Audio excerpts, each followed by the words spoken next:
అనుకుంటే అంతా మనమే అనుకుంటే అన్నీ అవుతాయి. ఆ స్థితికి రావాలి అందరూ. ఇప్పుడు మీరు రోజు 10 గంటలు కనీసం ధ్యానం చేస్తున్నారు ఇక్కడ. మీకు తేడా ఉందా లేదా? ఉందా లేదా? ఉందా?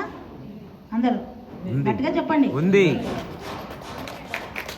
మరి రోజు 10 గంటలు ఇంటి దగ్గర చేస్తారా? చేయరు కదా. ఇది ఇక్కడ వచ్చి కూర్చొని చేస్తున్నారు ఈ ఎనర్జీ ప్లేస్లో, అందులో ఈ మెగా పిరమిడ్లో. అప్పుడు ఎంత ఎనర్జీ వస్తుంది ఏమండి?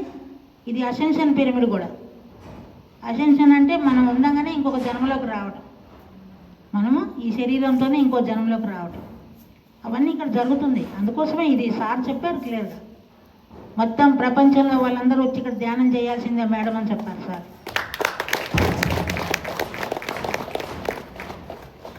నాకు ఒకసారి నందప్రసాద్ గారు చెప్పారు, అక్కడ జేతవనంలో పిరమిడ్స్ కట్టారు కదా, అట్లా కట్టేస్తే బాగుంటుంది, పెద్ద పిరమిడ్ ఎందుకు అని అన్నాడు.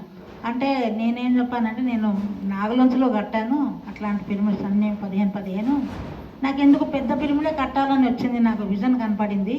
మరి నేను అదే కడతానంటే ఎవరు కూడా ఎలా కడుతుంది ఏమో ఎలా కడుతుంది అనుకున్నారు. ఇప్పుడు కట్టే తీరుతుందని తెలిసిపోయింది అందరికి. మరి నాకు ఆస్తిపాస్తులు అన్నీ పెట్టేశాక ఎలా కడుతుంది? ఎలా కడతాం చెప్పండి? ఎలా కడతాం? ఎలా కడతాం?